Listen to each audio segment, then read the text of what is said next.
ಈ ವಿಡಿಯೋದಲ್ಲಿ ನಾನು ನಿಮಗೆ ತೋರಿಸ್ತಿರೋ ರೆಸಿಪಿ ಬಂದು ಬೇಬಿಕಾರ್ನ್ ಗ್ರೇವಿ. ನಾನು ತೋರಿಸಿರೋ ಹಾಗೇ ನೀವು ಫಾಲೋ ಮಾಡಿದ್ರೆ ರೆಸ್ಟೋರೆಂಟ್ ಸ್ಟೈಲ್ ಟೇಸ್ಟ್ ಕೊಡೋದಂತೂ ಗ್ಯಾರಂಟಿ. ಸೊ ಬನ್ನಿ ಕ್ವಿಕ್ಕಾಗೆ ಬೇಬಿಕಾರ್ನ್ ಗ್ರೇವಿ ಮಾಡೋಕ್ಕೆ ಸ್ಟಾರ್ಟ್ ಮಾಡಿಬಿಡೋಣ. ಫಸ್ಟು ಈ ರೀತಿ 2 ಮೀಡಿಯಮ್ ಸೈಜ್ ಈರುಳ್ಳಿನ ಕಟ್ ಮಾಡಿ ಇಟ್ಕೊಂಡಿದ್ದೀನಿ, 2 ಮೀಡಿಯಮ್ ಸೈಜ್ ಟೊಮ್ಯಾಟೊ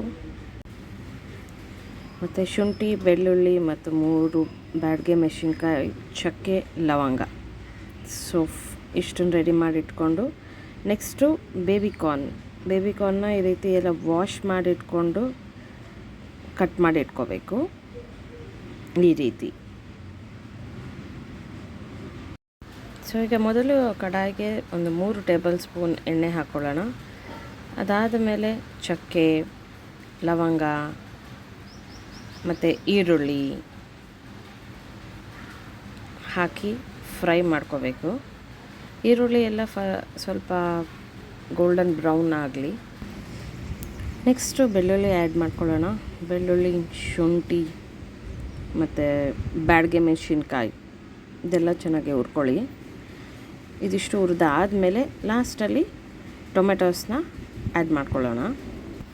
ಇಲ್ಲಿ ಒಂದು ಸ್ಪೆಷಲ್ ನೋಟ್ ಏನು ಅಂತಂದರೆ, ಈರುಳ್ಳಿ ಎಲ್ಲ ಗೋಲ್ಡನ್ ಬ್ರೌನ್ ಆಗೋವರೆಗೂ ಫ್ರೈ ಆಗಬೇಕು, ಟೊಮೆಟೋಸ್ ಸಾಫ್ಟ್ ಆಗಬೇಕು, ಅಲ್ಲಿವರೆಗೂ ಇದನ್ನು ಫ್ರೈ ಮಾಡ್ಕೊಳ್ಳಿ. ಫಸ್ಟು ಫ್ರೈ ಆಗಿರೋ ಐಟಮ್ಸ್ನೆಲ್ಲ ಒಂದು ಬೌಲ್ಗೆ ಹಾಕಿ ಸ್ವಲ್ಪ ಹೊತ್ತು ಹಾಗೆ ಬಿಟ್ಬಿಡಿ. ಅದೆಲ್ಲ ತಣ್ಣಗೆ ಆದಮೇಲೆ ನೆಕ್ಸ್ಟು ಅದನ್ನು ಜಾರ್ಗೆ ಹಾಕ್ಕೊಳ್ಳೋಣ. ಈ ರೀತಿ ಎಲ್ಲ ಜಾರ್ಗೆ ಹಾಕ್ಕೊಂಡ್ಮೇಲೆ ಅದನ್ನು ಒಂದು ಒಳ್ಳೆ ಫೈನ್ ಪೇಸ್ಟಾಗಿ ಮಾಡಿಟ್ಕೊಳ್ಳೋಣ ಈ ರೀತಿ. ಈಗ ಮತ್ತೆ ಅದೇ ಕಡಾಯಿಗೆ ಇನ್ನೊಂದು 3 ಟೇಬಲ್ ಸ್ಪೂನ್ ಎಣ್ಣೆ ಹಾಕಿ ನಾನು ಕಟ್ ಮಾಡಿ ಇಟ್ಕೊಂಡಿರೋಂತಹ ಬೇಬಿಕಾರ್ನ್ಸ್ನೆಲ್ಲ ಅದಕ್ಕೆ ಹಾಕೋತಾ ಇದ್ದೀನಿ. 1 ನಿಮಿಷ ಫ್ರೈ ಆದಮೇಲೆ ಅದಕ್ಕೆ 1 ಟೇಬಲ್ ಸ್ಪೂನ್ ಉಪ್ಪು ಹಾಕಿ ಅದನ್ನು ಚೆನ್ನಾಗಿ ಫ್ರೈ ಮಾಡ್ಕೊಳ್ಳಿ ಈ ರೀತಿ. ನೋಡಿ ಬ್ರೌನ್ ಆಗಿದೆ ಅಲ್ಲ, ಆ ರೀತಿ ಅದು ಫ್ರೈ ಆಗಬೇಕು. ಆಲ್ಮೋಸ್ಟ್ ಒಂದು 70% ಇಲ್ಲೇ ಬೆಂದಿರುತ್ತೆ ಬೇಬಿಕಾರ್ನ್. ಅದನ್ನೆಲ್ಲ ಈಗ ಒಂದು ಬೌಲಿಗೆ ಹಾಕಿ ಇಟ್ಕೋತಾ ಇದ್ದೀನಿ, ಸಪ್ರೇಟಾಗಿ ಎತ್ತಿಟ್ಕೊಂಬಿಡಿ. ನೆಕ್ಸ್ಟು ಈಗ ಕಡಾಯಿಗೆ ಇನ್ನೊಂದು 4 ಟೇಬಲ್ ಸ್ಪೂನ್ ಎಣ್ಣೆ ಹಾಕ್ಕೊಳ್ಳಿ. ಅದು ಸ್ವಲ್ಪ ಬಿಸಿ ಆದಮೇಲೆ ಅದಕ್ಕೆ ಸೋಂಪನ್ನ ಆ್ಯಡ್ ಮಾಡ್ಕೊತಾ ಇದ್ದೀನಿ. ಅದಾದಮೇಲೆ ಒಂದು 3 ಮೀಡಿಯಮ್ ಸೈಜ್ ಈರುಳ್ಳಿನ ಸಣ್ಣದಾಗಿ ಹೆಚ್ಚಿಟ್ಕೊಂಡು ಅದನ್ನು ಹಾಕಿ ಫ್ರೈ ಮಾಡಿ. ಚೆನ್ನಾಗಿ ಫ್ರೈ ಆಗಲಿ, ಅದು ಗೋಲ್ಡನ್ ಬ್ರೌನ್ ಆಗಲಿ ಈ ರೀತಿ. ಸೊ ಇದಾದ ಮೇಲೆ ನಾವು ಪೇಸ್ಟ್ ಮಾಡಿಟ್ಕೊಂಡಿದ್ವಲ್ಲ ಅದನ್ನು ಆ್ಯಡ್ ಮಾಡ್ಕೋಬೇಕು. ಫುಲ್ಲು ಈ ರೀತಿ ಆ್ಯಡ್ ಮಾಡಿಕೊಂಡು ಫ್ರೈ ಮಾಡಿ.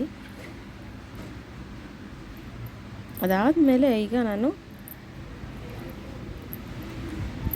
ಅದಾದಮೇಲೆ ಈ ಸ್ಪೂನಲ್ಲಿ ನಾನು ಖಾರದ ಪುಡಿ, ಅರ್ಧ ಸ್ಪೂನಷ್ಟು ಖಾರದ ಪುಡಿ ಮತ್ತು ಅರ್ಧ ಸ್ಪೂನಷ್ಟು ಧನಿಯಾ ಪುಡಿ ಮತ್ತು 1/4 ಸ್ಪೂನಷ್ಟು ಗರಂ ಮಸಾಲ, ಒಂದು ಅರ್ಧ ಟೇಬಲ್ ಸ್ಪೂನ್ ಉಪ್ಪು.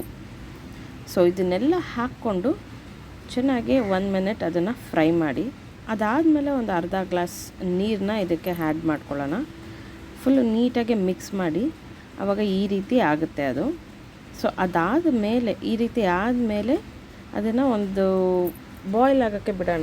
ಲಿಡ್ ಕ್ಲೋಸ್ ಮಾಡಿ ಒಂದು 3 ನಿಮಿಷ ಬಾಯ್ಲ್ ಆಗೋಕ್ಕೆ ಬಿಡೋಣ. ಅದಾದಮೇಲೆ ನೀವು ತೆಗೆದು ನೋಡಿದಾಗ ಈ ರೀತಿ ಎಣ್ಣೆ ಎಲ್ಲ ಸಪ್ರೇಟ್ ಆಗಿರುತ್ತೆ, ಆಮೇಲೆ ಎಣ್ಣೆ ಬಿಟ್ಕೊಂಡಿರುತ್ತೆ.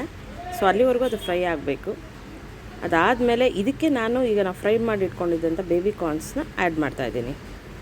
ನೋಡಿ ಇದೆಲ್ಲ ಮಾಡಿ ಒಂದೊಳ್ಳೆ ಮಿಕ್ಸ್ ಕೊಡಿ ಅದಕ್ಕೆ. ಅದಾದಮೇಲೆ ಒಂದು ಕಸ್ತೂರಿ ಮೇಥಿನೆಲ್ಲ ಕ್ರಷ್ ಮಾಡಿಕೊಂಡು ಅದಕ್ಕೆ ಆ್ಯಡ್ ಮಾಡ್ಕೊತಾ ಇದ್ದೀನಿ. ಸೊ ಇದಾದಮೇಲೆ ಈ ಪಾಯಿಂಟ್ ಆಫ್ ಟೈಮಲ್ಲಿ ನೀವು ಕನ್ಸಿಸ್ಟೆನ್ಸಿಗೋಸ್ಕರ ನೀರು ಆ್ಯಡ್ ಮಾಡ್ಕೋಬಹುದು. ಉಪ್ಪು ಖಾರ ಎಲ್ಲ ಚೆಕ್ ಮಾಡ್ಕೊಳ್ಳಿ. ಸೊ ಅದಾದಮೇಲೆ ಒಂದು 2-3 ನಿಮಿಷ ಅದನ್ನು ಚೆನ್ನಾಗಿ ಫ್ರೈ ಮಾಡಿ ಈ ರೀತಿ. ಸೊ ಇಲ್ಲಿ ಮೇಯ್ನಾಗೆ ಬಂದು ದಿ ಫ್ರೈಯಿಂಗ್ ಟೆಕ್ನಿಕ್ಸ್. ನೀವು ಎಷ್ಟು ಚೆನ್ನಾಗಿ ಅದನ್ನು ಫ್ರೈ ಮಾಡ್ತೀರೋ ಅಷ್ಟು ಒಳ್ಳೆ ಟೇಸ್ಟ್ ಕೊಡುತ್ತೆ ಇದು. ಸೊ ಇಷ್ಟಾದಮೇಲೆ ಈಗ ನೋಡಿ ನಮ್ಮ baby corn gravy is ready. So ನಾನು ಇವತ್ತು ದೋಸೆ ಜೊತೆಗೆ ಬೇಬಿಕಾರ್ನ್ ಗ್ರೇವಿನ ಮಾಡಿರೋದು. ಈ ರೆಸಿಪಿ ನಿಮ್ಗೆ ಇಷ್ಟ ಆದರೆ ಲೈಕ್ ಮಾಡಿ, ಸಬ್ಸ್ಕ್ರೈಬ್ ಮಾಡಿ. This is in a world with ವಿಕೆಡಿ.